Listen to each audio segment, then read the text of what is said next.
Good morning friends, welcome back to simplified maths my channel. છેલ્લે આપણે chapter 3 ત્રિકોણમિતીય વિધેયો બરાબર, અને એની અંદર આપણે 7 ભાગ જોયા છે. એટલે આજે હવે લેક્ચર આપણું સ્ટાર્ટ થશે 8મું. ઓકે, 8મું લેક્ચર. ઓકે દોસ્તો, હવે આપણે છેલ્લા લેક્ચરમાં શું જોયેલું, તો છેલ્લા લેક્ચરમાં આપણે 3.2 સ્વાધ્યાય પહેલાં જેટલું પણ ટોપિક આવતા હતા, રાઈટ, એ આપણે જોયેલું. અને મેં એક અલગથી તમને એક આખું નોંધ કરીને 2 એકા વર્તુળ દોરી અને બતાવેલું, યાદ હોય તો, કે એ અને એ ડેશ એટલે એક્સ અક્ષ ઉપરના બે બિંદુઓ એની સાપેક્ષે, બરાબર, આપણે છેલ્લે જોયેલું યાદ છે ને. ઓકે, એકચ્યુઅલી અહીંયા નથી, બીજી બુકમાં છે, રાઈટ. તો એ અને એ ડેશની સાપેક્ષે, બરાબર, એટલે એમાં અહીંયા એક્સ અક્ષ ઉપર આ રીતે એ હતું, અહીંયા એ ડેશ હતું, એની સાપેક્ષે આપણે રૂપાંતરણો કરેલા. અને પછી બી અને બી ડેશની સાપેક્ષે પણ આપણે રૂપાંતરણો જોયેલા.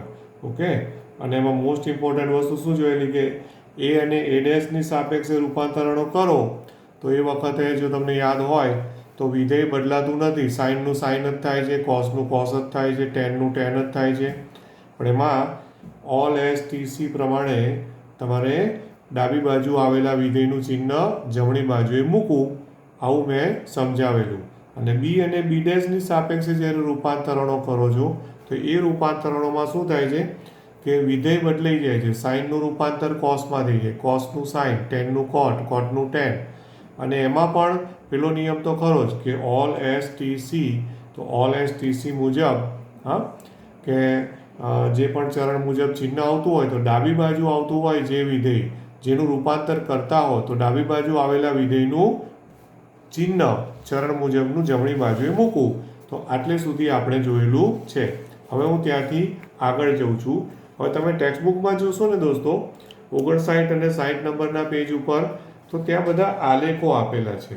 ઓકે, સાઇન, કોસ, ટેન, કોટ, સેક અને કોસેક, 6 આલેખ આપ્યા છે, રાઈટ. મને એવું લાગે છે કે આલેખોને ચર્ચા પછી પણ કરી શકાય એવું છે.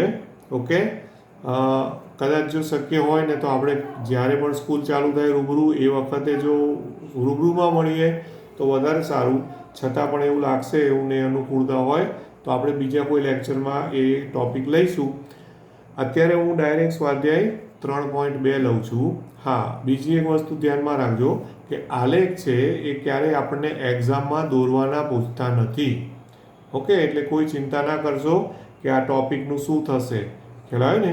એટલે આલેખ છે એને કોઈ ટેન્શન કરવાનું નથી કે તમને એક્ઝામમાં આવે, રાઈટ.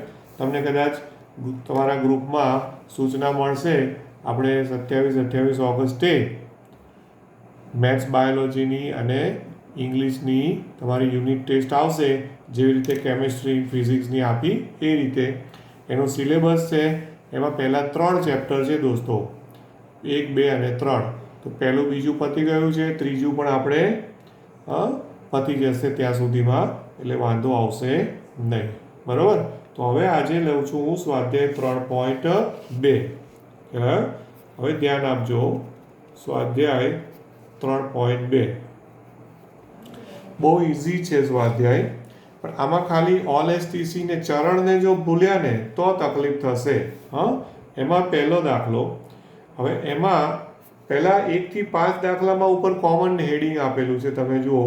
હા, ટેક્સ્ટબુક બધાની ખુલ્લી હોય, પેજ નંબર 61, કે 1 થી 5માં અન્ય 5 ત્રિકોણમિતીય વિધેયના મૂલ્ય શોધો.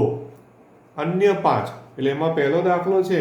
તો હવે એમાં આપ્યું છે cos x બરાબર 1/2.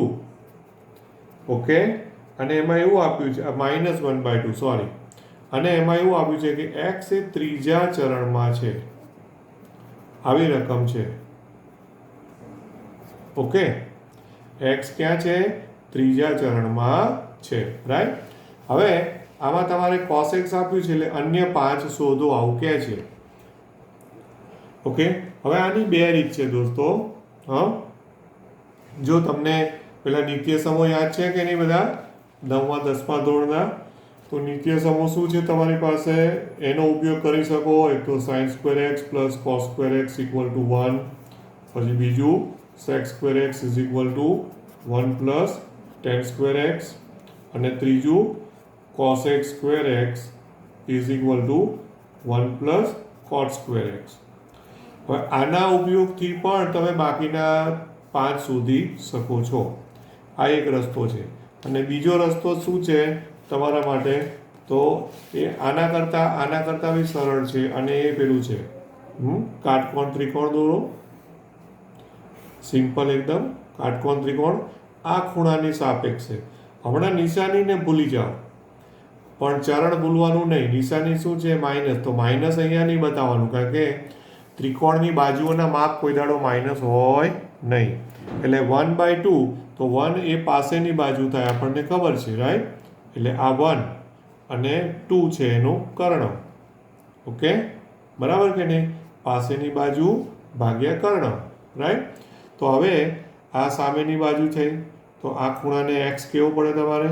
તો સામેની બાજુ કેટલી થાય એ તમારે પાયથાગોરસથી શોધવાનું. એટલે આપણને ખબર છે આનો 2 નો વર્ગ 4 ઓછા 1 નો વર્ગ થશે, આ બેની બાદબાકી, રાઈટ? ઓકે, એટલે એ કેટલું આવશે? આ 2 નો વર્ગ 4, 4 ઓછા 1 3, અને 3 નું વર્ગમૂળ થશે એટલે √3 આવશે. બરાબર કે નહીં? અને આમ તો આ તો મેં તમને બતાવ્યું, પણ જ્યારે જાણીતા માપ હોય ને દોસ્તો, ત્યારે આવું બધું ટાઈમ પાસ નહીં કરવાનું. 1/2 તો તમને ખબર જ છે કયો ખૂણો છે? 1/2 60°. પણ એ પહેલા ચરણમાં. અહીંયા કયું ચરણ છે? ત્રીજું ચરણ છે. એટલું ધ્યાનમાં રાખવાનું. એટલે ઓલું ઓલ એસ ટીસી પ્રમાણે ચિહ્ન બદલાઈ જાય. ઓકે, તો આકૃતિ પરથી આમાં તમે શું કહી શકશો હવે?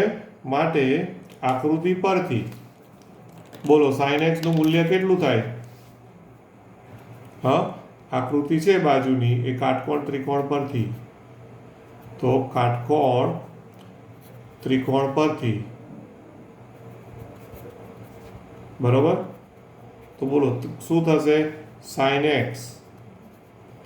તો sin x એટલે સામેની બાજુ ભાગ્યા કર્ણ, એટલે શું થાય? √3/2 થાય. પણ ચિહ્ન ત્રીજા ચરણનું દોસ્તો. x એ ત્રીજા ચરણમાં છે, તો sin x પાછું યાદ કરો, ઓલ એસ ટીસી છે ને તમારી પાસે? ઓલ એસ ટીસી ત્રીજા ચરણમાં tan ધન છે, તો આ તો sin છે, તો sin તો ઋણ આવે, એટલે શું આવે? માઇનસ આવે. બરોબર?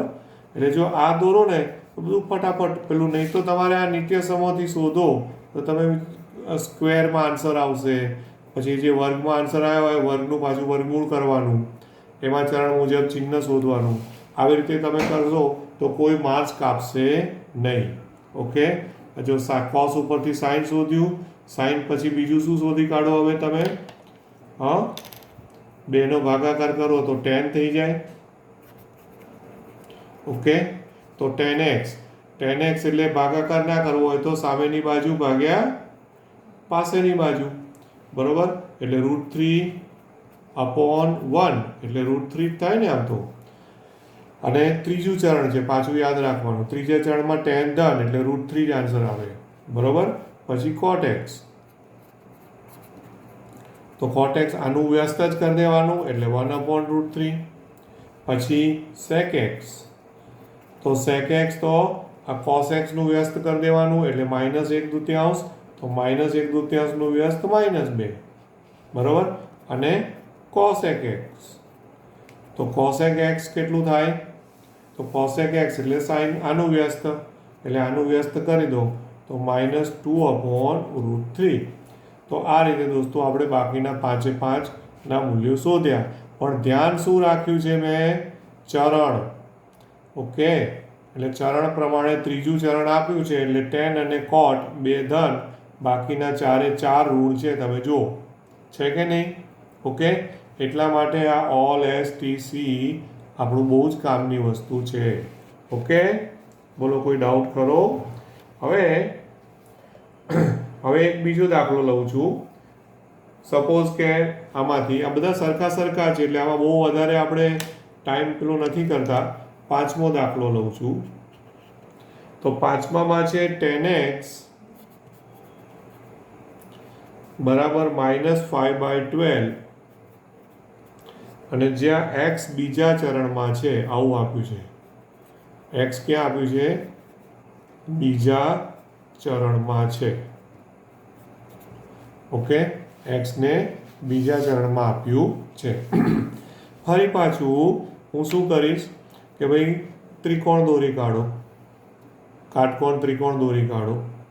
ઓકે, હવે એ જે કાટકોણ ત્રિકોણ દોર્યો એ કાટકોણ ત્રિકોણમાં ફરી પાછો આને ખૂણાને x કહી દો. રાઈટ? tan એટલે શું થાય? સામેની બાજુ ભાગ્યા પાસેની બાજુ. હમણાં માઇનસની નિશાનીને અવગણો એટલે અહીંયા 5, અહીંયા 12. બરોબર? અહીંયા માઇનસ મૂકવાના નહીં હો. ત્રિકોણમાં બતાવો તો માઇનસ નહીં મૂકવાના, કારણ કે લંબાઈ માઇનસ ના હોય. બરોબર? અને 5, 12 છે તો પાયથાગોરસથી આનો આન્સર 13 આવશે. બરોબર? જેમ અહીંયા √3 આવ્યો ને એવી રીતે અહીંયા કેટલો આવશે? 13 આવશે. બરોબર છે? ઓકે, ખ્યાલ આવ્યો ને? તો હવે એકવાર આ ત્રિકોણ દોર્યો પછી તો તમે આમાં ડાયરેક્ટ લખી શકો ને કે ભાઈ આકૃતિ પરથી, બાજુની આકૃતિ છે એ કાટકોણ ત્રિકોણ પરથી.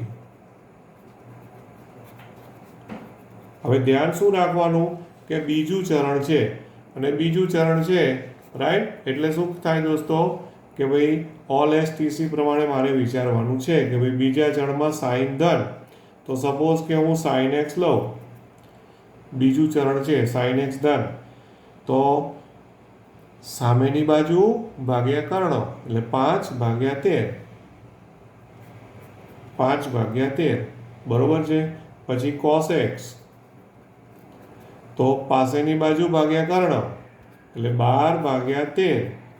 પણ એમાં આગળ માઇનસ. કેમ? કારણ કે બીજું ચરણ, બીજા ચરણમાં cos ઋણ. ઓકે, પછી આ સાઇનનું વ્યસ્ત કરો તો સાઇનનું વ્યસ્ત કરો એટલે શું થશે? કોસેક થશે. એટલે કોસેક તો શું થઈ જશે? 13/5. પછી sec x કરો તો આનું વ્યસ્ત થઈ જશે એટલે -13/12. અને તથા છેલ્લું હજી શું બાકી રહ્યું? tan x ઉપરથી cot x. બરોબર છે? રાઈટ? તો cot x ઇક્વલ ટુ અહીંયા જ આવી જશે. તો એ આનું વ્યસ્ત એટલે શું થઈ જશે? -12/5. બરાબર કે નહીં?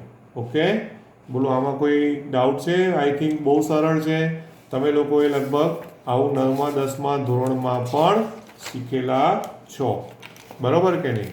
Okay, right.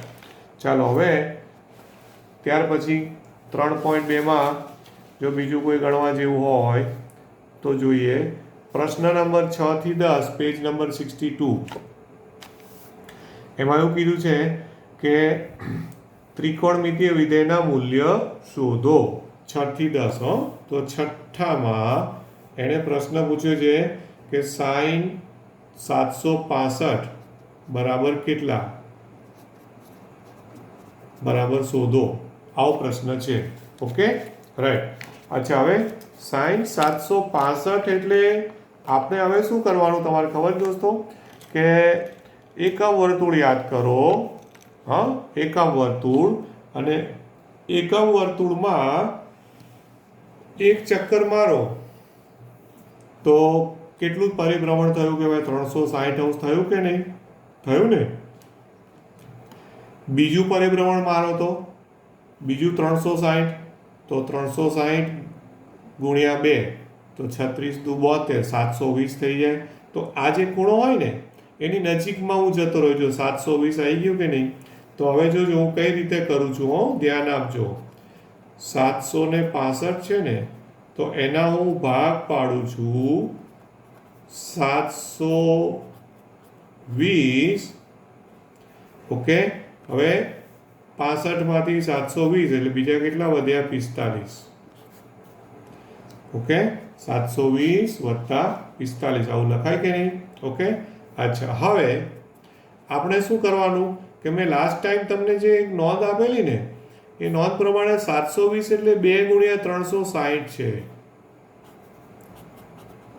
અને 360 અંશ માપને રેડિયનમાં લખો એને રેડિયનમાં તો આ શું થાય ખબર છે 360 અંશ એટલે રેડિયન કેટલા 2 પાઈ એટલે 2 into 2 પાઈ પ્લસ 45 બરોબર તો આ કેટલા થયા 4 પાઈ થયા સાઇન ઓફ 4 પાઈ પ્લસ 45 હવે યાદ કરો ગયા વખતની ગયા લેક્ચરની આપણી નોંધ 4 પાઈ એકમ વર્તુળ પર ક્યાં આવશે બોલો દોસ્તો હા એકમ વર્તુળ પર દર વખતે હું આકૃતિ ના દોરી શકું તમારે મોઢે જ એ બિંદુ ફિક્સ જ મગજમાં હોવો જોઈએ એ ડેશ એક્સ અક્ષ ઉપર બી ડેશ વાય અક્ષ ઉપર તો 4 પાઈ ક્યાં આવે છે એ ઉપર આવે છે આવે ને બરોબર તો વત્તા 45 તો એ બિંદુ 4 પાઈ એટલે એ બિંદુ પ્લસ 45 તો પ્લસની નિશાની આવી એટલે તમારે એ બિંદુથી કઈ દિશામાં જવાનું ધન દિશામાં તો કયું ચરણ આવ્યું દોસ્તો એ થી ધન દિશામાં ગયા એટલે પહેલું ચરણ આવ્યું કે નહીં પહેલું ચરણ ઓકે તો પહેલા ચરણ પ્રમાણે ગઈ વખતની નોંધ યાદ કરો તો સાઇનનું રૂપાંતર સાઇન જ થશે અને ચરણ મુજબનું ચિહ્ન પણ આવશે એટલે ઇઝ ઇક્વલ ટુ સાઇન 45 આ જે મેં છેલ્લું પદ કર્યું ને એ એને જ સમજાશે જેણે મારું લેક્ચર 6 આપણું જે હતું ને જે આપણે સોરી લેક્ચર 7 બરોબર છે આ આપણું 8મું લેક્ચર છે અત્યારે ઓકે આ 8મું લેક્ચર છે જેણે લેક્ચર 7 આખું જોયું હશે પ્રોપરલી અને સમજ્યા હશે એને જ ખબર પડશે કે સરે આ કેવી રીતે લખ્યું છે ગયા વખતે મારે આપવાનો એ જ હેતુ હતો કે તમને આ ખબર પડે સ્વાધ્યાયમાં કે કેમનું આ આવે છે અને બસ હવે તો આનો આન્સર આપણે જાણીતું જ છે 45 અંશ એટલે 1/√2 બરાબર કે નહીં ઓકે ક્લિયર રાઈટ હવે એ જ રીતે હજુ એકાદો આપણે બીજો ગણીએ જે પેલું રેડિયન માપમાં હોય અંશ માપમાં ખબર પડી ને હવે 7મો દાખલો છે એને હું ખાલી હિન્ટ આપીને છોડી દઉં છું એમાં કોસેક ઓફ -1410 અંશ આવું છે -1410 અંશ ઓકે સાંભળજો બરાબર હવે હાલ પૂરતું 1410 ને વિચારો તમે ઓકે 1410 અને 360ના ગુણકમાં વિચારવાનું હવે તમારી પાસે કેલ્ક્યુલેટર છે તમે કરી શકો અહીંયા ઉપરના દાખલામાં જો 360 ગુણ્યા 2 કર્યા તો 720 થયા 720નું બી ડબલ કરો તો 1440 થાય કે નહીં તો અહીંયા 1410 છે કે નહીં રાઈટ તો હવે 1440 720 એટલે 4 પાઈ છે હવે તમને સમજ પડવા માંડી હશે 720 એટલે 4 પાઈ છે ઓકે તો ભાઈ 1440 કેટલા થાય 8 પાઈ થાય કે નહીં એનું ડબલ થઈ જાય ને તો હવે હું આને આવી રીતે ભાગ કરું છું કોસેક 1440 છે ને એને માઇનસમાં રાખો કેટલામાં અહીંયા આપણે આન્સર માઇનસ લાવવાનો છે ને એટલા માટે ઓકે એટલે -1440 પછી 40 સોરી અને વત્તા કેટલા કરવા પડે 30 કરવા પડે કે નહીં વત્તા 30 કરવા પડે કારણ કે તો -1410 થાય ને ખબર પડે છે ને આમાં એટલે હવે આ 1440 જ કેમ કર્યા કારણ કે હવે આપણે હવે બધું રેડિયન અંશ માપનું રૂપાંતરણ તમે જાણો છો તો એના પ્રમાણે આ જે છે ને એ એકચ્યુઅલમાં આને 4 ગુણ્યા 2 પાઈ લખું છું જોજો 4 ગુણ્યા 2 પાઈ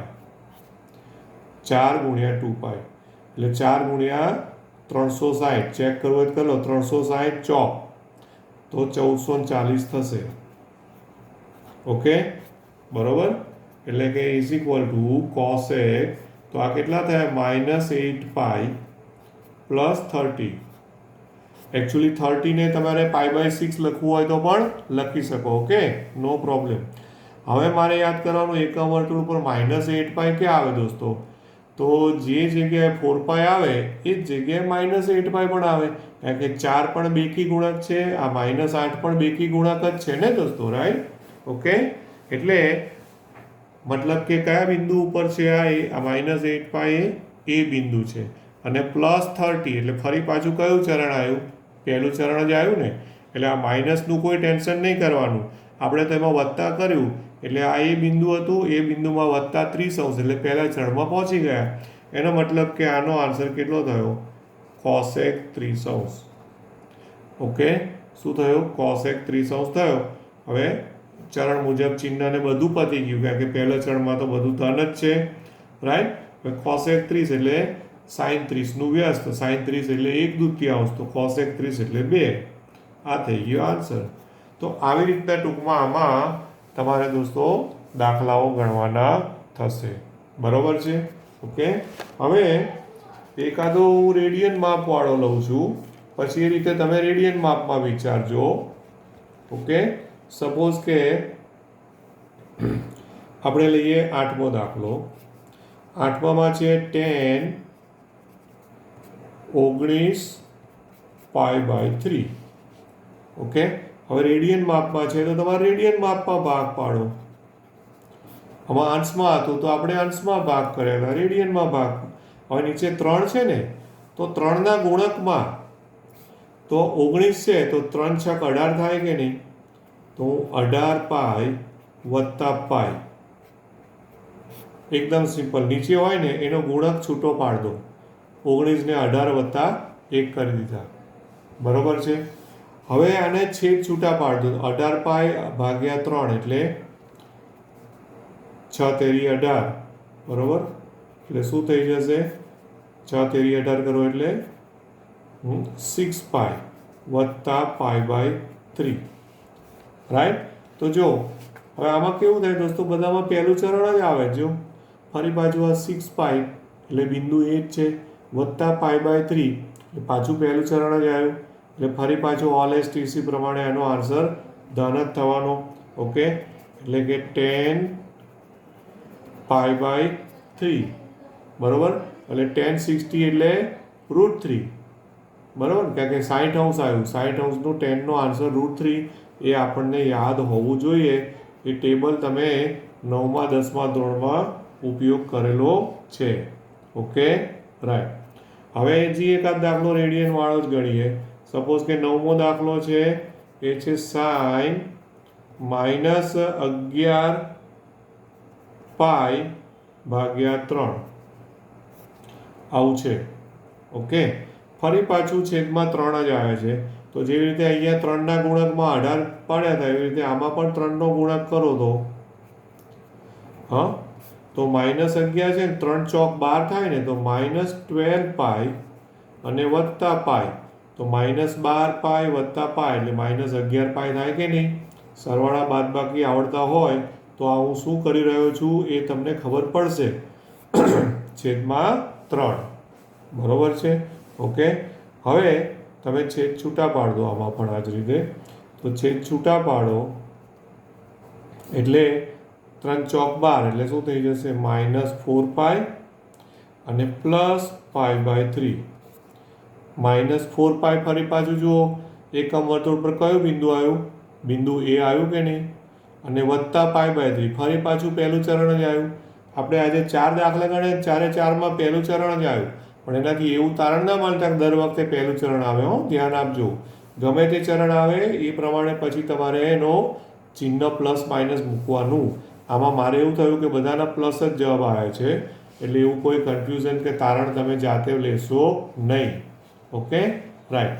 તો ફરી પાછું પહેલું ચરણ આવ્યું એટલે sin π/3 અને = આનું પાછું 60° એટલે શું થયા? √3/2. આ થઈ ગયો એનો આન્સર ફાઇનલ. ઓકે, બરાબર ને? તો જો આ રીતના આપણે આજે એક સ્વાધ્યાય છે, એક સરળ સ્વાધ્યાય મેં આજે લીધું છે. આનાથી આગળ હવે હું જતો નથી, કે હવે જે આવે છે ને એને સરવાળા સૂત્રો કહેવાય છે. એ થોડે ઇમ્પોર્ટન્ટ છે. એમાં વધારે સમજવામાં એટલે કે યાદ રાખવામાં, એના દાખલાઓ ગણવામાં ટાઈમની જરૂર છે. એટલે નેક્સ્ટ લેક્ચર જે આવશે એમાં આપણે બધા જ સરવાળા સૂત્રો ને બધા જે કંઈ સૂત્રો છે એ આખું સૂત્રો ને યાદ રાખવા પડશે કેમ કે 3.3 સ્વાધ્યાયની પહેલાં એ બધા જ સૂત્રો એટલા બધા સૂત્રો છે કે જે તમે કન્ફ્યુઝ થઈ જશો એટલે અત્યારે એ મારે સ્ટાર્ટ કરાય એવું નથી right so have a nice day અહીંયા સુધીનું એસાઇનમેન્ટમાં કમ્પ્લીટ કરતા રહેજો ઓકે હા મળીએ નેક્સ્ટ ટાઈમ બાય